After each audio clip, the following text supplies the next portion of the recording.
Masechet Sota Daftet Zain. On va commencer par Tetvav Amud Bet, au bas de la page. À partir des mots Makom Hayasham Ama al Ama.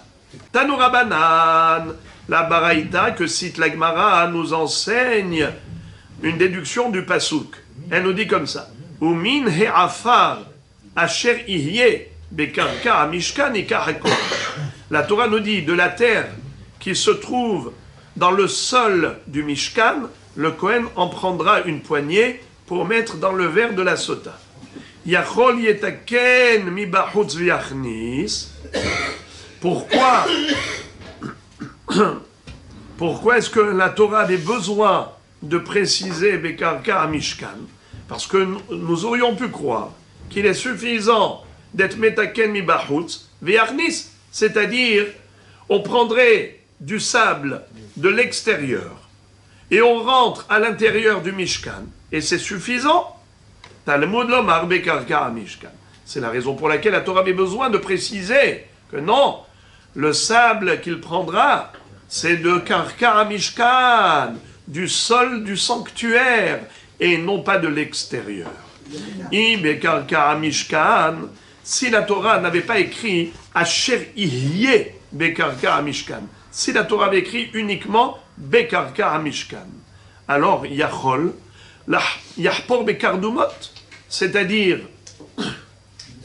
que si jamais quand il a soulevé la dalle, il ne trouve pas du sable fin, c'est-à-dire de la terre qui est déjà ramollie pour pouvoir prendre de la poussière de la terre, s'il est obligé de prendre une hache et une pioche pour commencer à creuser afin d'arriver à de la terre qui est poreuse, effritée, du sable fin, eh bien, on aurait pu croire que oui, que s'il ne trouve pas de la terre meuble, alors il faut prendre des pioches. Yachol yahpor bekardumot. Eh bien, on te dit non. Talmud lomar asher ihye bekarka mishkan haketzad yesham have ensham tensham. Ensham tensham. What is it? Si tu trouves de la terre meuble et tu peux prendre de là-bas une poignée de terre, hinematov. Sinon, tu vas chercher d'ailleurs du sable et tu vas soulever la dalle, tu mets ce sable et tu recouvres avec la dalle et après tu relèves la dalle et tu prends ce sable. Ça veut dire que ça n'a pas besoin d'être de la terre qui était là à l'origine déjà. Même si tu as ramené ça mi bahutz, tu as amené du sable de l'extérieur et tu l'as déposé sur le sol du Mishkan quelques secondes, ça suffit un petit laps de temps pour que ça s'appelle Bekarka Mishkan. D'où on apprend de Asher Ihye Bekarka Mishkan. Car si la Torah voulait que ce soit absolument du Karka Mishkan d'origine, eh bien, elle n'aurait pas dit Asher Ihye. Elle aurait dit Asher Bekarka Mishkan. Pourquoi elle a dit Asher Ihye Bekarka Mishkan? Même celui que tu as porté de l'extérieur et que tu as laissé ici un petit moment. Tanya Idach. Et maintenant la Gemara nous cite une baraïta qui est opposée à la précédente. Elle nous dit juste le contraire. Umine afar asher ihye bekarka mishkan ikara kohen melamed shaya metaken mi bachutz ou machnis. Au contraire. C'est que, Béhémet, qu'est-ce que faisait le Kohen pour la sota? Il apportait du sable de l'extérieur. Alors, dans ce cas-là, pourquoi est-ce qu'il est écrit Bekarka Mishkan? Ça veut dire que si tu me dis que de l'extérieur, c'est valide, alors pourquoi la Torah l'a écrit Ikara Kohen Bekarka Mishkan? C'est pour nous dire, ici Ben Yehuda Omer, Balehavi, Karka Shilo, ou Bet Olamim. C'est-à-dire que lorsque les Bnei Israël sont rentrés en Eretz Israël, eh bien, le Mishkan a été installé à Shiloh pendant 369 ans. Après, c'était à Nov, quand il y a eu la destruction de Shiloh par les Pélishtim. Alors ensuite, c'était à Nov. Et après, dans la ville de Giv'on, quand ça a été détruit à Nov, et après, il y a eu le Bet Olamim. Bet Olamim, c'est le Bet Amikdash qui s'appelle la maison définitive d'Akadosh Baruch Hu. Eh bien, en effet, est-ce que toute cette procédure-là qu'on appelle Ashka'at Sota, abreuver la Sota de cette eau, est-ce que c'est une procédure qui était applicable même plus tard, ou bien uniquement à l'époque du désert, quand le Mishkan était dans le désert? Eh bien, c'est ça ce qu'on nous dit. Asher yeh bekarkar Mishkan. Même dans le futur, à Shiloh, à Nov, à Giv'on, à Bet Olamim, dans tous ces sanctuaires, la procédure de la Sota était applicable. Ici, Ben Menachem Omer et Notzarich. Ici, Ben Menachem dit, on n'a pas besoin de ce pasouk de Asher yeh bekarkar Mishkan pour nous enseigner que même dans les temps futurs, on devra procéder de la sorte par rapport à la Sota. Pourquoi? Uma betum'a kalla, lo halak katuv, betum'a teshet ish hamura, lachol sheken. Qu'est-ce que ça veut dire? Ici, Ben Menachem dit, mais c'est évident que pour la Sota, les futurs sanctuaires ne seront pas moins que le Mishkan dans le désert. Car si déjà, pour l'interdiction de rentrer dans un sanctuaire, on n'a pas fait de différence, pour l'interdiction de rentrer dans le sanctuaire quand on est tamé, un homme tamé n'a pas le droit de rentrer dans un makom kadosh. Celui qui rentre dans le Bet Amikdash, quand il est tamé, il est hayav karet. Et on n'a pas distingué entre un homme tamé qui rentre dans le Mishkan ou un homme tamé qui rentre dans le Bet Amikdash ou dans le Mishkan Shiloh ou Nov. Lohilek. À plus forte raison pour la Toum'a de Eshet Ish, c'est encore plus grave. Parce que Eshet Ish, c'est Mitat Beddin. Alors que pour rentrer dans le Bet Amikdash Betoum'a, c'est que Karet. Là, c'est Karet et Mitat Beddin. Alors dans ce cas-là, c'est sûr qu'il n'y a pas lieu de penser que l'Ashka'at Sota ne serait pas applicable dans les sanctuaires futurs, comme Mishkan Shiloh, Nov et Giv'on et Bet Olamim. Alors on n'a pas besoin de Asher yeh bekarkar Mishkan pour nous enseigner cela. Imken man Talmud lomar bekarkar Mishkan, shelo yavi mitor kupato. Eh bien, c'est justement pour nous dire, comme Chachamim, qui ont interdit d'apporter du sable de l'extérieur pour mettre dans le verre de la Sota. Il faut que ce soit du sable du Karka à Mishkan. Et si tu n'en as pas trouvé de la terre meuble pour en prendre, eh bien tu apportes de l'extérieur et tu déposes sous la dalle de marbre pendant un petit laps de temps et ensuite tu récupères ce sable pour le mettre dans le verre d'eau. Ibaya Léou, im en sham afar, maou sheiten efer. Maintenant, la Gemara va poser une question fondamentale. Est-ce que la cendre peut remplacer le sable? En sham afar, maou sheiten efer. S'il n'y avait pas de sable, il n'a pas de sable sous la main pour mettre là-bas, sous la dalle, pendant un petit laps de temps. Est-ce qu'il a le droit, par exemple, de brûler quelque chose? Fabriquer de la cendre. Et cette cendre-là, il la dépose là-bas sous la dalle pendant un certain temps. Et après, il récupère ça pour mettre dans l'eau de la sota. Aliba de Bet Shammai lo tib'elach. D'après Bet Shammai, la question ne se pose pas. Pourquoi? De amre lo matzinu efer shekarouy afar. Parce que pour Bet Shammai, il n'y a pas de confusion à faire. Efer, c'est Efer, Afar, c'est Afar, aucun rapport entre les deux. Et donc, c'est sûr que la cendre ne peut pas remplacer le Afar, la poussière de la terre. Mais d'après Beth Hillel,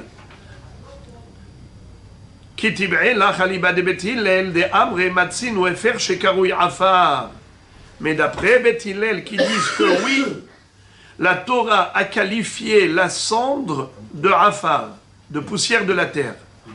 Où est-ce qu'on retrouve ça? À propos de Velakhu latame, mais afar serefata hatat. Lorsque la Torah nous parle de la cendre de la vache rousse, elle parle de Afar, Serefat, Hatat, donc elle appelait Afar. Donc tu vois que Efer et Afar, pour la Torah, c'est pareil. Donc, si on n'a pas trouvé de sable sous la dalle de marbre pour la sota, peut-on mettre là-bas de la cendre? La question se pose que d'après Beth Hillel et pas d'après Beth Shammai. Alors, il y a lieu de dire oui ou pas. Aval gav d'écrire afar, acha bekarka mishkan ktiv, odilma hay bekarka mishkan, legde ici ben Yehuda, ou legde ici ben Menachem ou de Ate. C'est-à-dire que on peut dire que là, la Torah, elle exige que ce soit vraiment de la poussière de la terre, comme il est écrit Bekarka Amishkan, et donc ça ne peut pas être de la cendre, car il n'y a pas de cendre en dessous du Mishkan. Donc ça exclut cette éventualité de cendre. Odilma, ou bien je peux dire Hay Bekarka Amishkan, quand la Torah elle a écrit les mots Bekarka Amishkan, ce n'est pas pour exclure la cendre.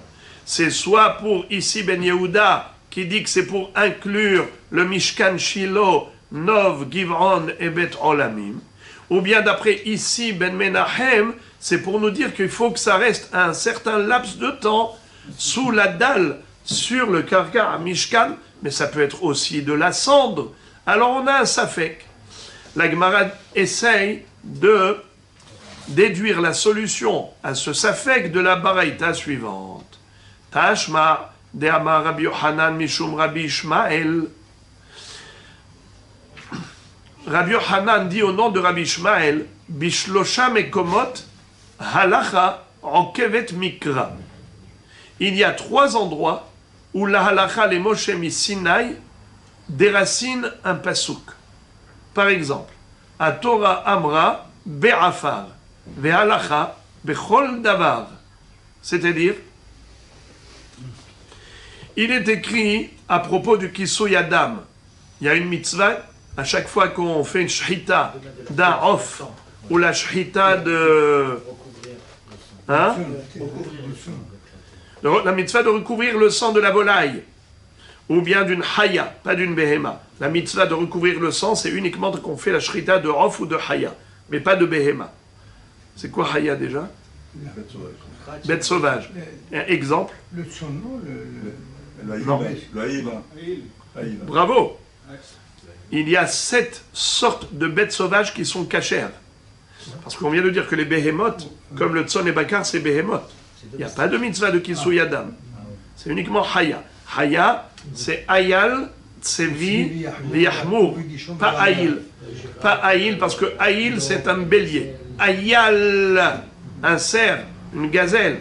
Alors, ayal, tsevi, yahmour, ako, dishon, théo, zamer, ce sont les 7 sortes de haya qui sont cachères à la consommation. Et après leur shchita, il faut recouvrir, en effet, leur sang. Eh bien, la Torah a dit qu'il faut recouvrir avec du afar. Où est-ce qu'on retrouve le pasouk? Vechissaou be'afar. D'accord?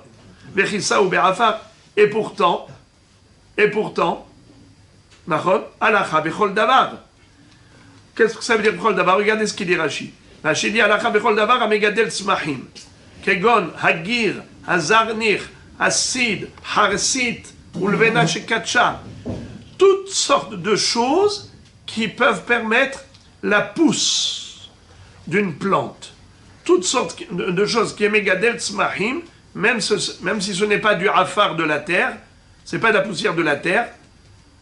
Par exemple, tu peux prendre une tuile de brique et tu vas la moudre, tu vas la concasser et la moudre. Eh bien, tu pourras te servir de cela pour recouvrir le sang de Kisui Adam. Tu vois que on n'est pas fidèle à ce qui est écrit dans la Torah stricto sensu. Il est écrit Be'afar et Halacha Bechol Davar. Ha Torah Amra Be'ta'ar Ve'halacha Bechol Davar. À propos du Nazir, la Torah nous a dit que Tahar lo ya'avor al rosho. Kol yeme neder nizro, Tahar lo ya'avor al rosho. Et la halakha, elle est que même avec des ciseaux, le nazir n'a pas le droit de se couper les cheveux pendant toute la période de Nézirut, où il n'a pas le droit de s'arracher les cheveux avec la main. Ou bien Torah Amra Sefer, de halakha bechol davar. À propos du get, la Torah a écrit Vekatabla Sefer Keritut, donc on aurait pu penser que c'est un parchemin, ve halakha bechol davar, alors que c'est faux. N'importe quel support, même un morceau de bois ou une feuille d'arbre, n'importe quoi peut servir pour l'écriture d'un guet.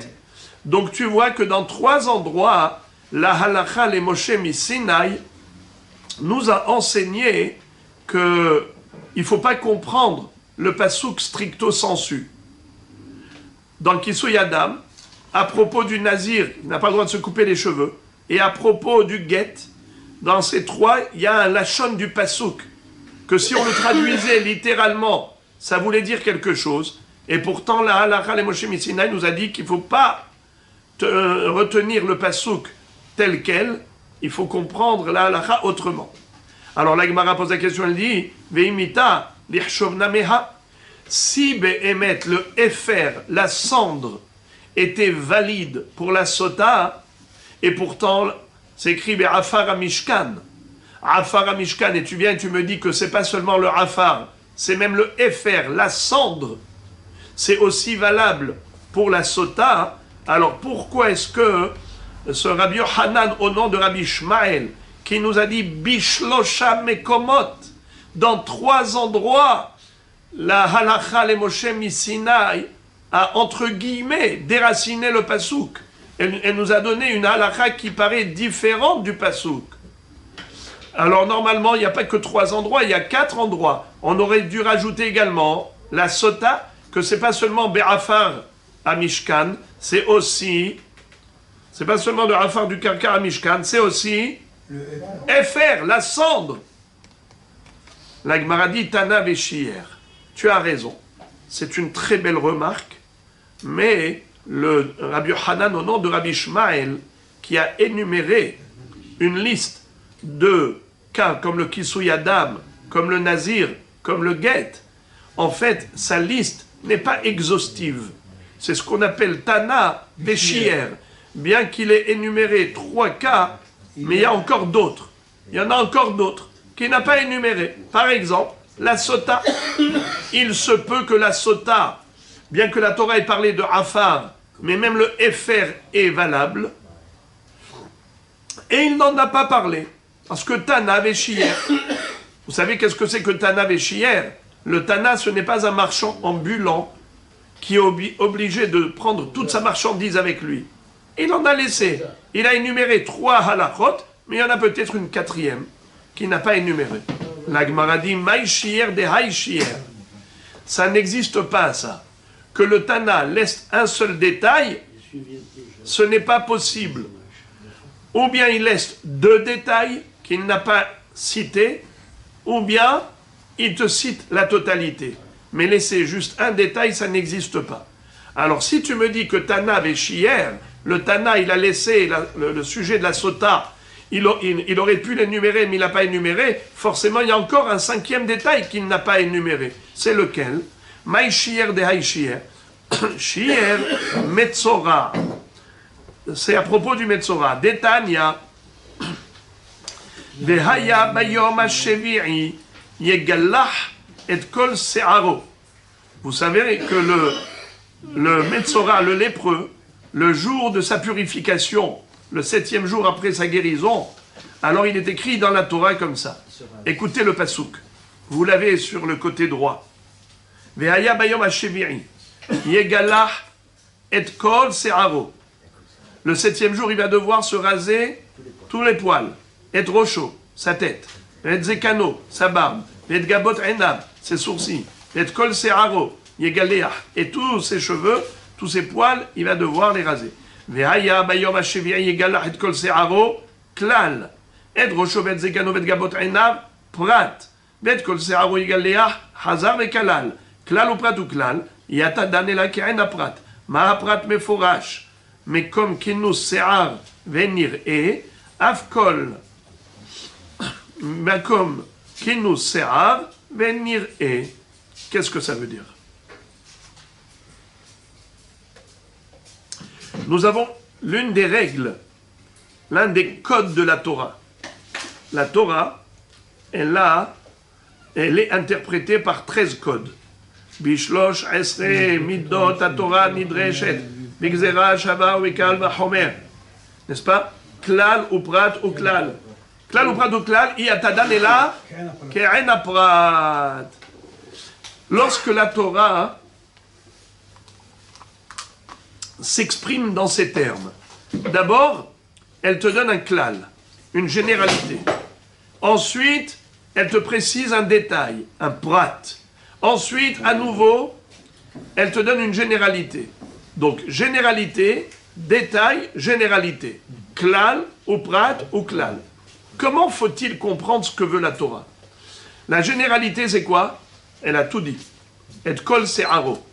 Kol se'aro, ça veut dire tous les poils du corps, du Metzora, doivent être rasés le 7e jour de sa purification. N'est-ce pas?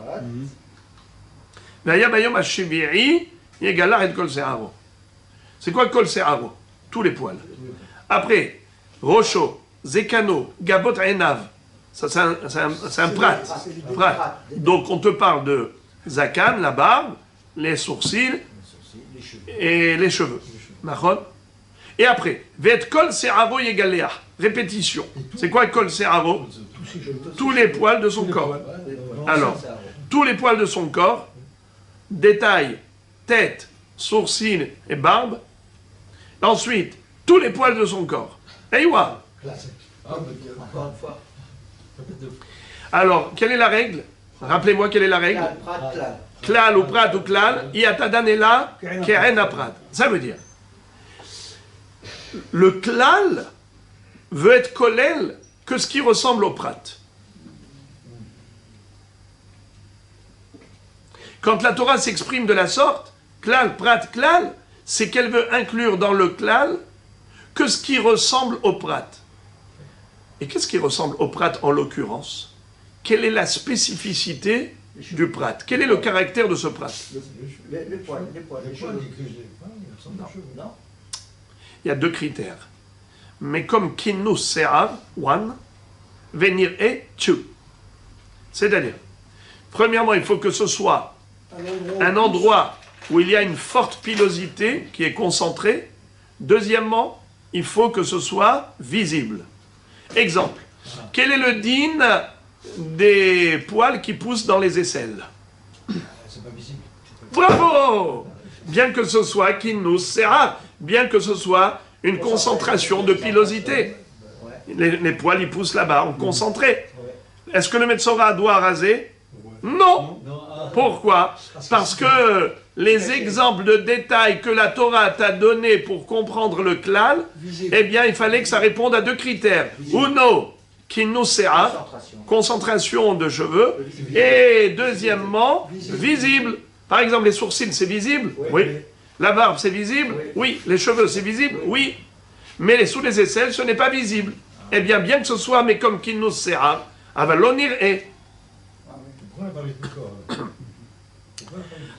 Alors, la Gemara dit, Marabé, Rabé, Se'ar Araglaim.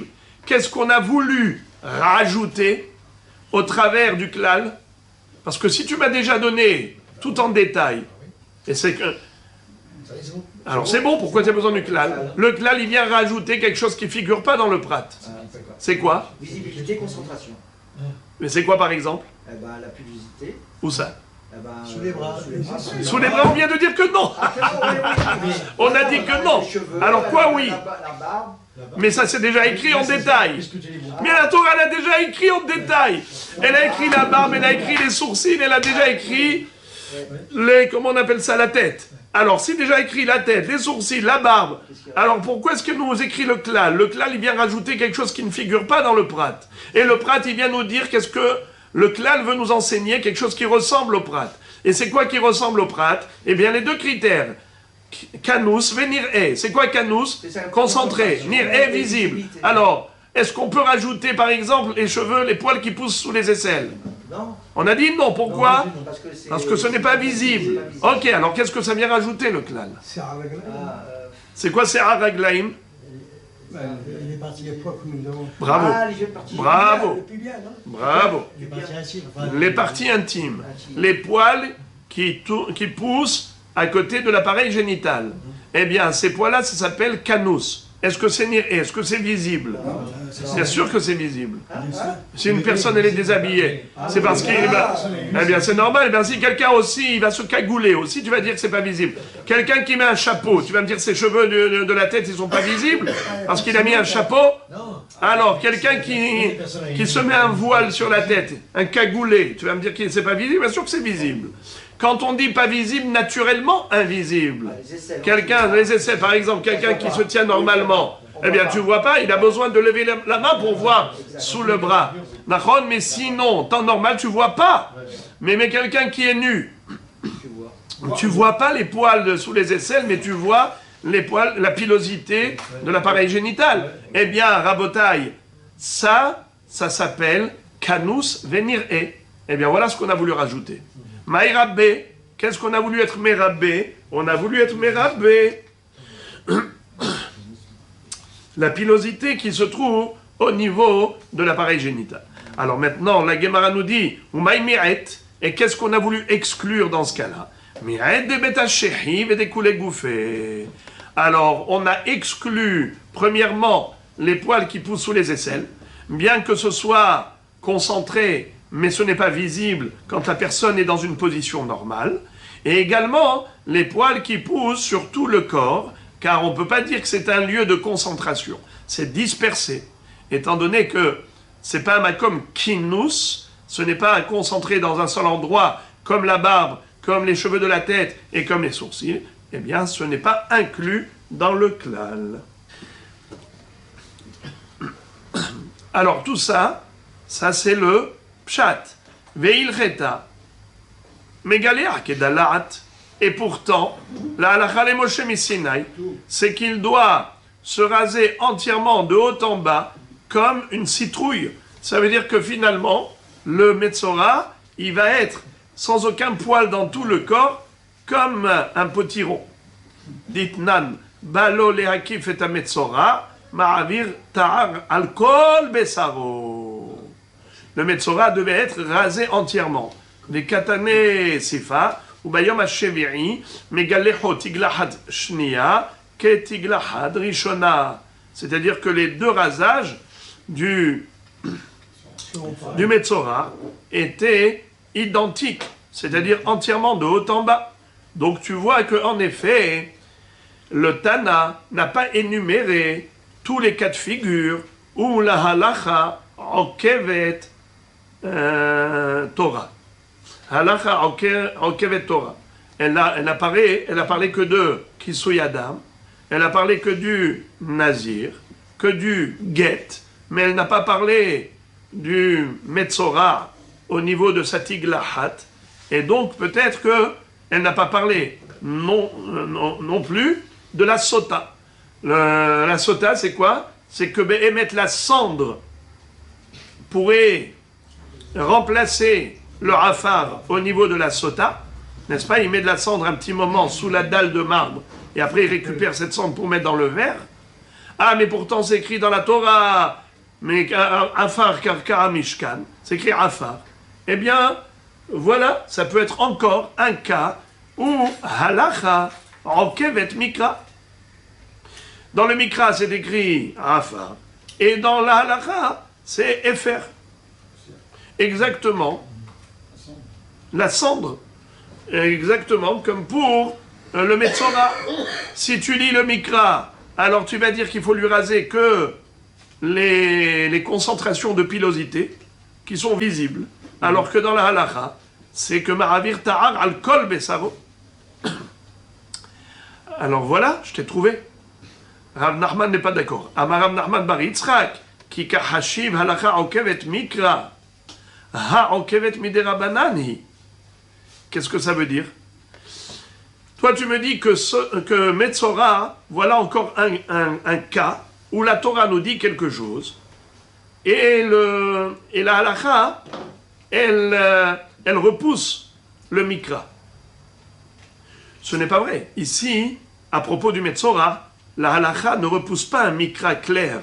Elle repousse un quoi? Elle repousse un klal ou prat ou klal. Donc ça, c'est une dracha de Hachamim. Nous, ce qu'on veut, c'est quelque chose qui est écrit explicitement, comme dans tous les cas de figure qu'on a énumérés. Donc la question revient, maïchier des haïchier. Alors Rav Papa donne une autre réponse. Il dit Kika Hashiv, halakha okevet ve'okeret. Ha, okevet umosefet. En fait, là, ta question n'en est pas une. Pourquoi ça ne figure pas dans la liste des exceptions où nous voyons que la halakha contredit le pasouk? Ils disent c'est parce que ici ça ne contredit pas le pasouk. Ici ça rajoute. La Torah a dit afar et ici la halakha elle rajoute le efer.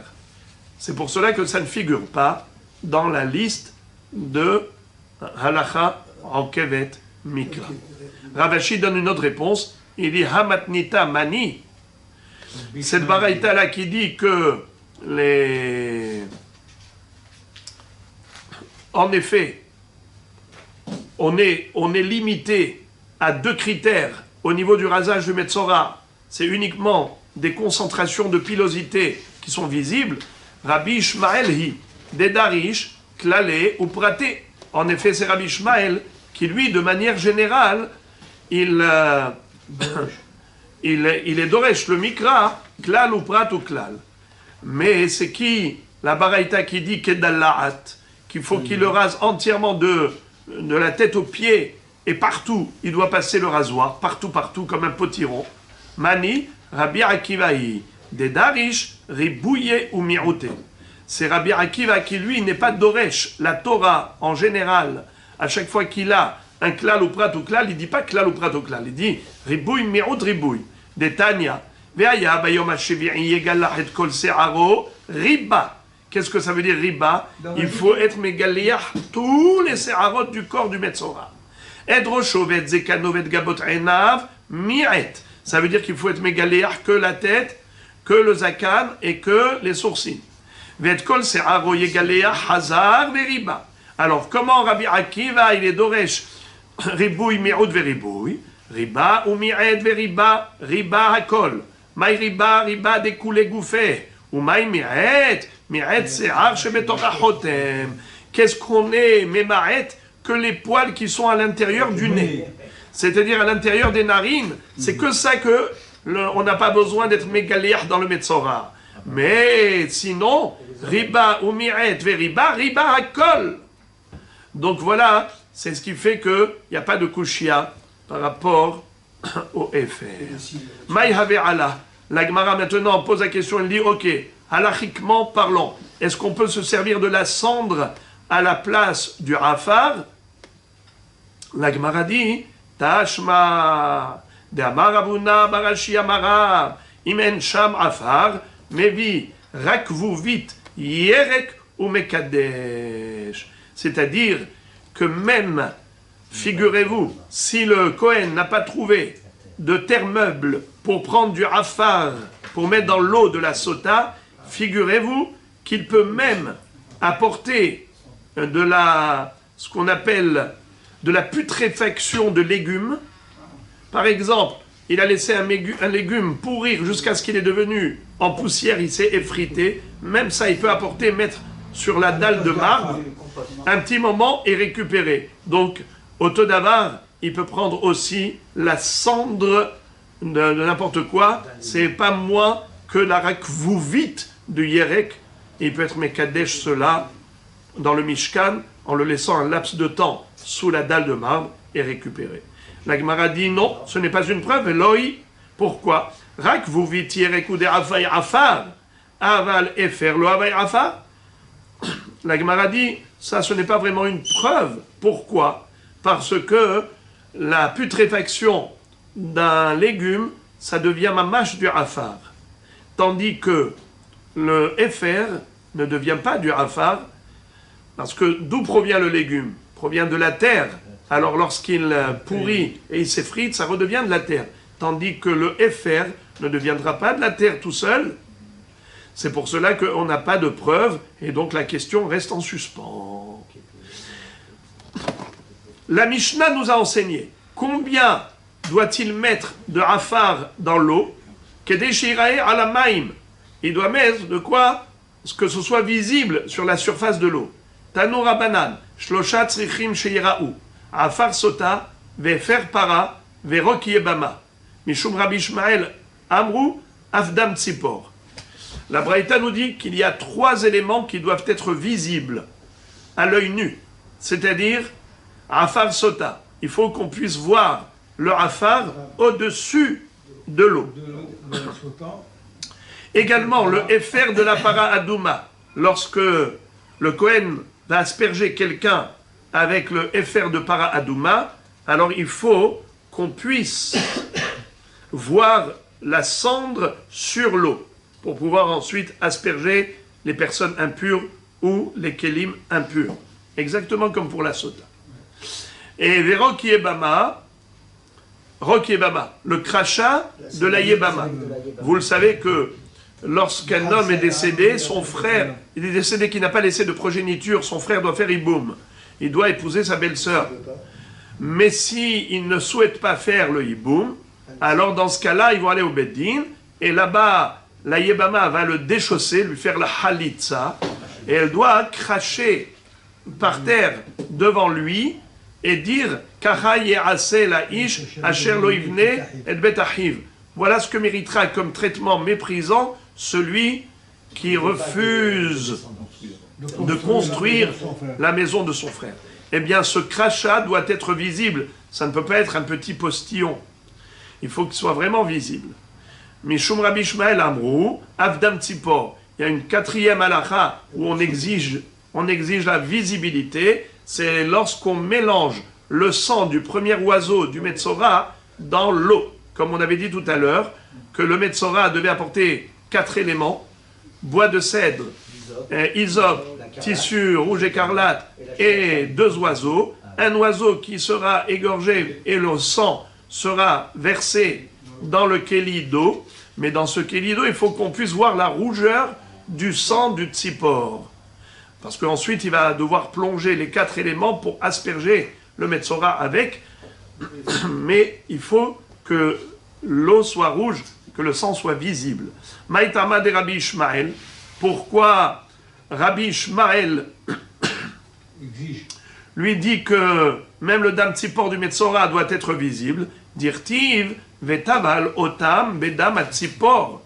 C'est-à-dire que les 4 éléments, le tzipor qui est encore survivant, le deuxième, le bois de cèdre et le ezov et le shnitolahat, il va devoir les plonger où?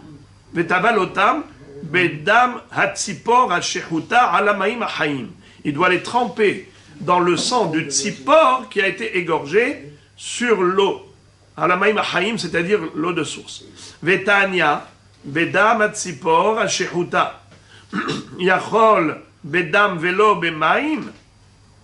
Est-ce qu'il s'agit du sang du premier oiseau qui a été shchité, du sang à l'état pur sans eau? Talmud lomar bamaim. Non, c'est écrit bamaim. Imaim yachol bemaim velo bedam. Est-ce que l'eau suffirait, même sans le sang du premier tzipor? Talmud lomar bedam. Il faut, oui, le mélange du sang du tzipor. Haketzad, mevimaim, shedam tzipor nikar bahem.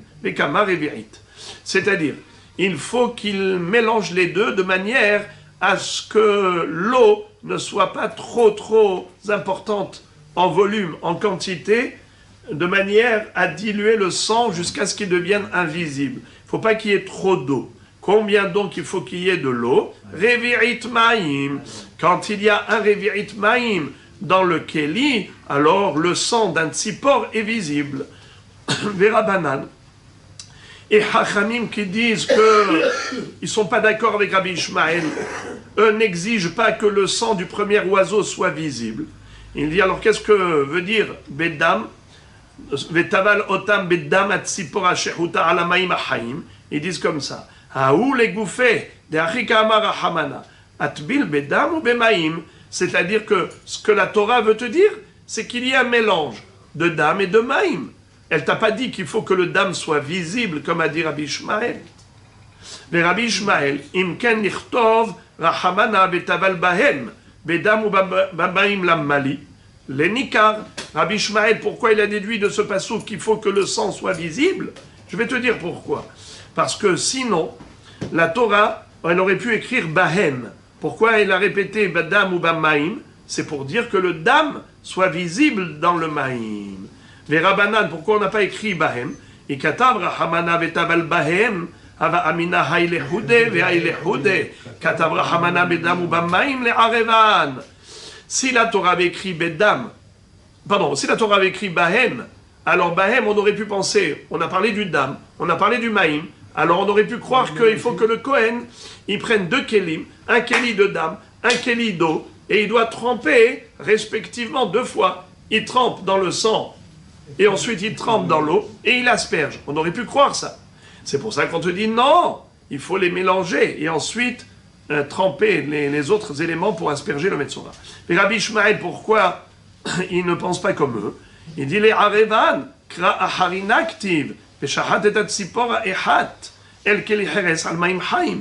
Si c'était juste pour dire qu'il fallait les mélanger, il y a déjà un autre passouk qui nous indique que le sang du tzipor était déjà mélangé à l'eau, puisqu'il y a déjà un premier passouk où il y a écrit Veshahat et tzipora ehad el keli heres al maim haim. Les Rabbanan, comment ils vont répondre à Rabbi Ishmael? A priori, il a un argument très fort. Réponse Imehahu havamina lishchete samuch lemana veniktinhu levridin. Ça veut dire que si la Torah n'avait pas précisé de les mélanger ensemble, on aurait pu croire que Behemet, la Shrita, j'aurais pu penser que on n'a pas besoin que la Shrita du premier oiseau se fasse à l'intérieur mamash du Keli où se trouve l'eau. J'aurais pu penser que juste à côté, qu'il fasse la shrita juste à côté, et qu'il tienne les vridim, c'est-à-dire qu'il attrape avec sa main les vridim, les artères de l'oiseau pour que le sang ne coule pas tout de suite, et ensuite il va être mekabel le sang dans un autre keli. C'est comme ça que j'aurais pu expliquer les shahat et atzipora hat el keli heres al maim haim. Ça veut dire l'emplacement de la shrita. L'emplacement de la shrita, où est-ce qu'il doit se faire la shrita du premier oiseau? Au-dessus, pas dans l'eau, mais au-dessus du keli où se trouve l'eau. Juste là-bas, tu fais la shrita. Mais tu n'as pas besoin de faire couler le sang de l'oiseau dans l'eau qui est dans le keli. Tu aurais pu penser que tu peux tenir à ce moment-là, pour pas qu'il y ait d'hémorragie, tu attrapes les vridim, et ensuite, tu verses le sang de l'oiseau dans un keli à part. C'est ce qu'on aurait pu croire. C'est pour cela que la Torah avait besoin d'écrire que non, tu les mélanges. On a terminé le sujet. Et maintenant, la Gemara pose une autre question. Ba'amine, Rabbi Irmia, me Rabbi Zera. Gedola, umathat et amaim, ketana, venithin mipene amaim, mahu. À propos de l'oiseau du Metzora, imaginons que c'était un oiseau qui était immense, qui fait que on ne remarque même plus l'eau. C'est-à-dire, Revi'it Maïm, ça disparaît, c'est dilué dans le sang. On ne voit même pas qu'il y avait de l'eau ici, tellement il y a du sang. Ou bien l'inverse. Si on a un petit oiseau minuscule, dont le sang, il est dilué dans le Revi'it Maïm, on ne voit même plus le sang. Ça veut dire qu'en général, Revi'it Maïm, avec le sang d'un oiseau, alors on voit l'eau, et on voit la rougeur du sang. Mais quel est le din si on ne voit pas l'eau ou on ne voit pas le sang? Par exemple, si le tzipor était gedola et le sang est tellement important qu'on ne remarque même plus le revi'it maïm. Mathet et amaïm. Ou l'inverse. Ketana, le tzipor il est ketana, venithit mipene amaïm. Ça veut dire que cette petite quantité de sang disparaît dans l'eau. Quel est le din?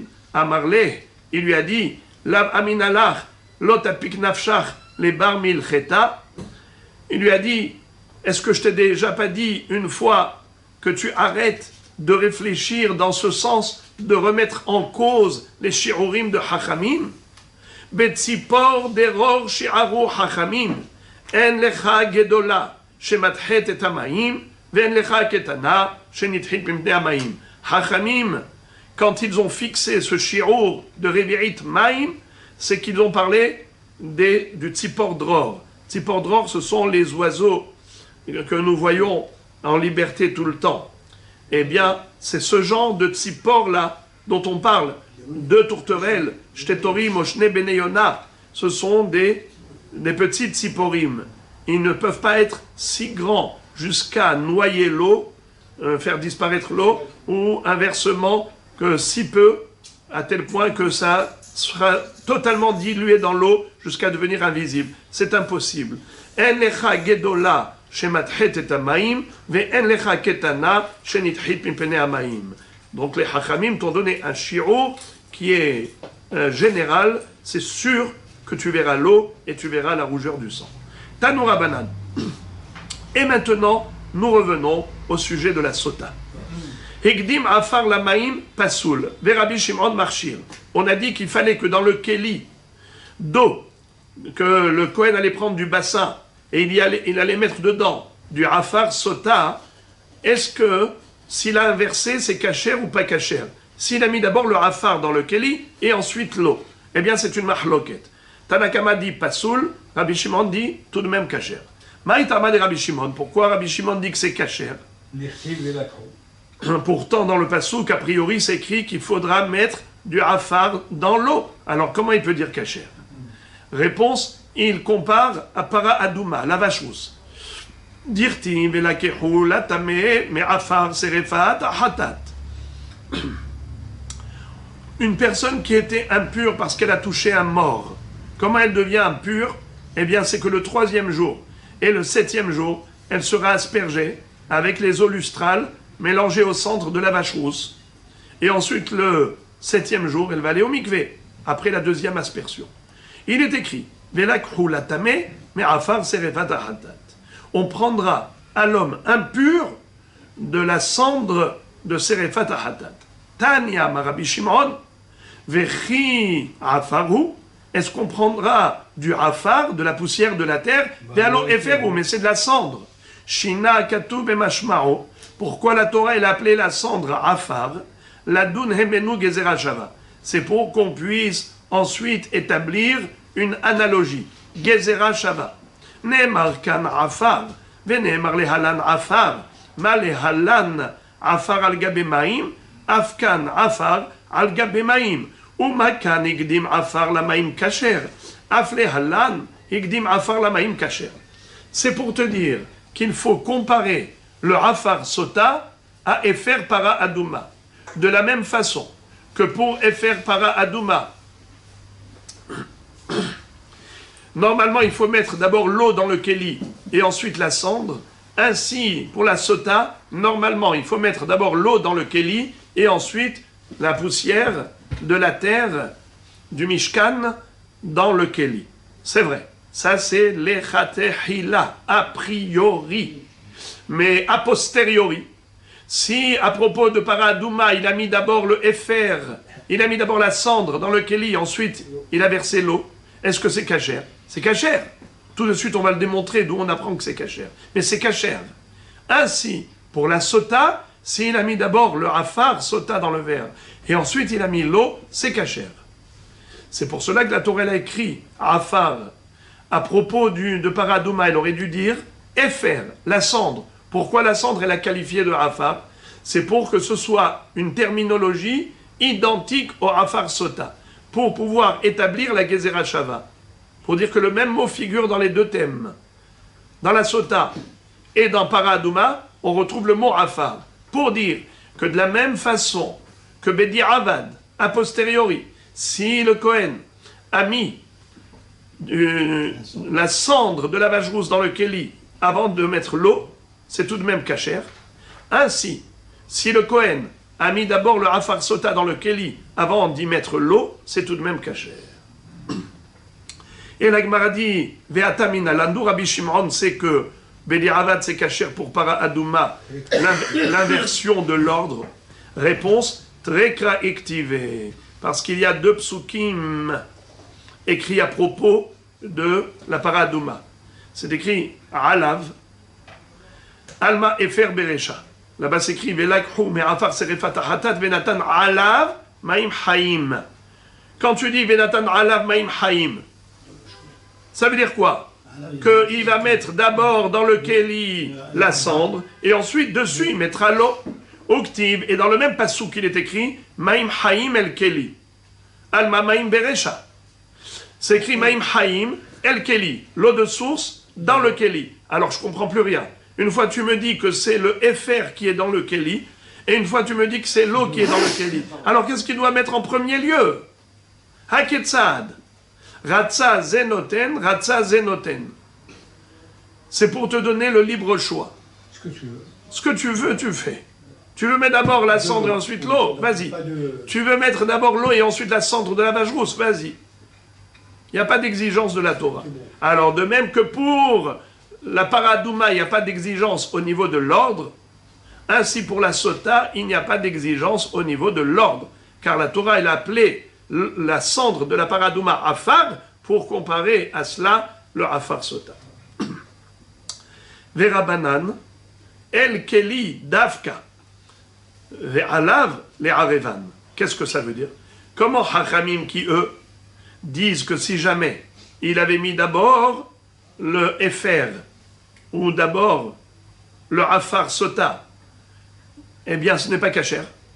Pour Hachamim, il y a une exigence et une condition sine qua non, c'est de mettre d'abord l'eau et ensuite la cendre, d'abord l'eau et ensuite le Afar Sota.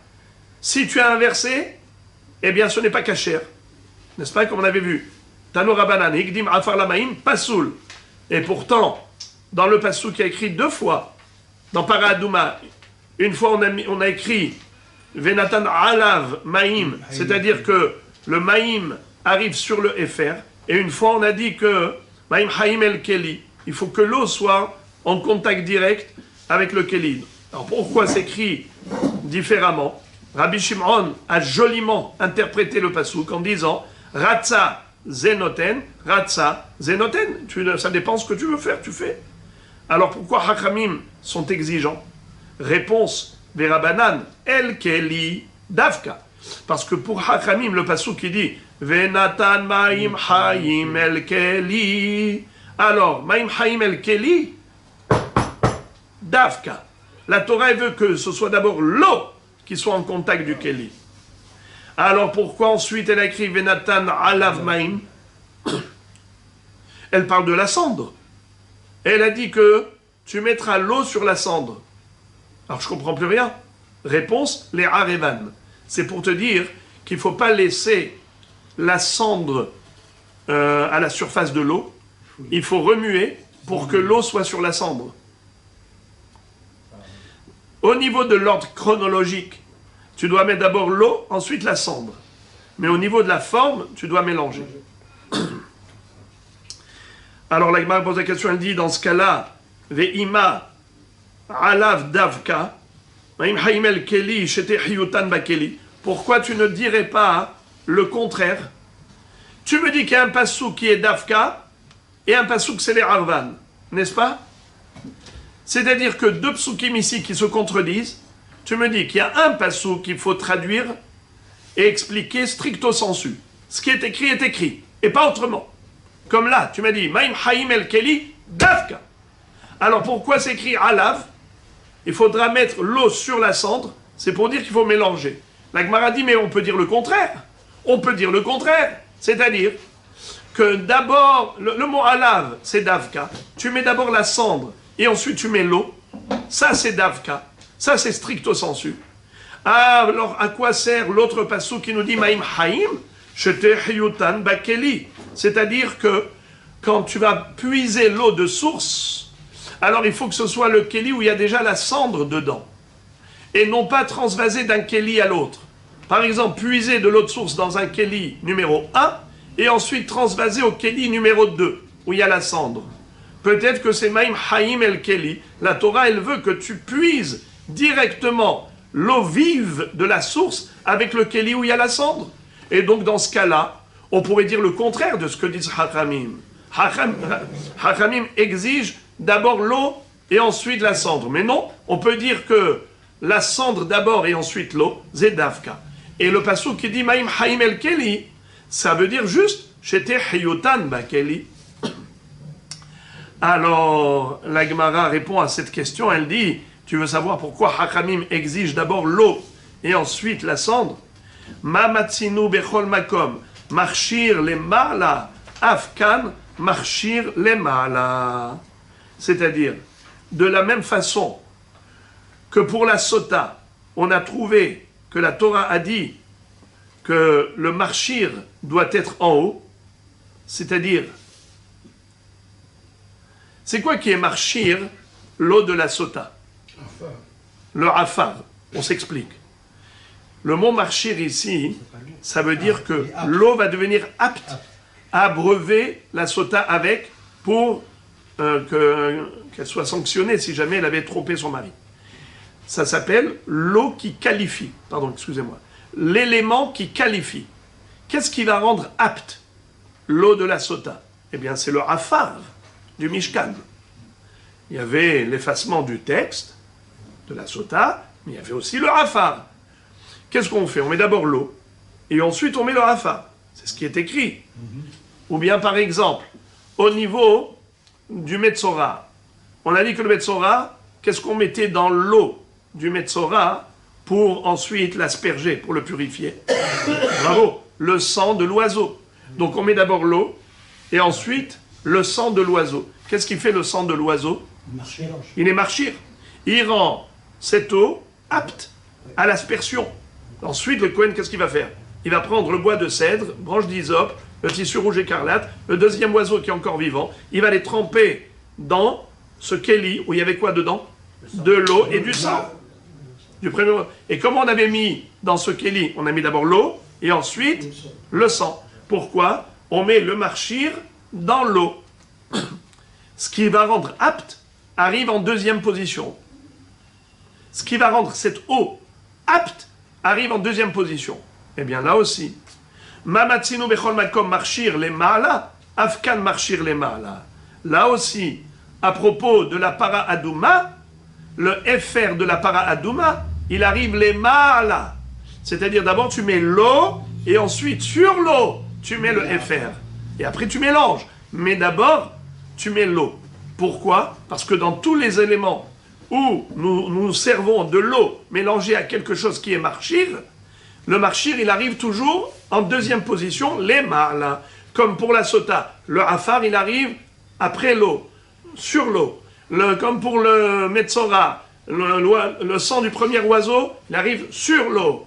Pareil pour Paradouma, la cendre, elle arrive sur l'eau. C'est comme ça que Hachamim ont tenu sur leur position. Ils n'ont pas admis ce qu'a dit Rabbi Shimon, que Ratzazen noten, Ratzazen noten. Bruchim tiyu.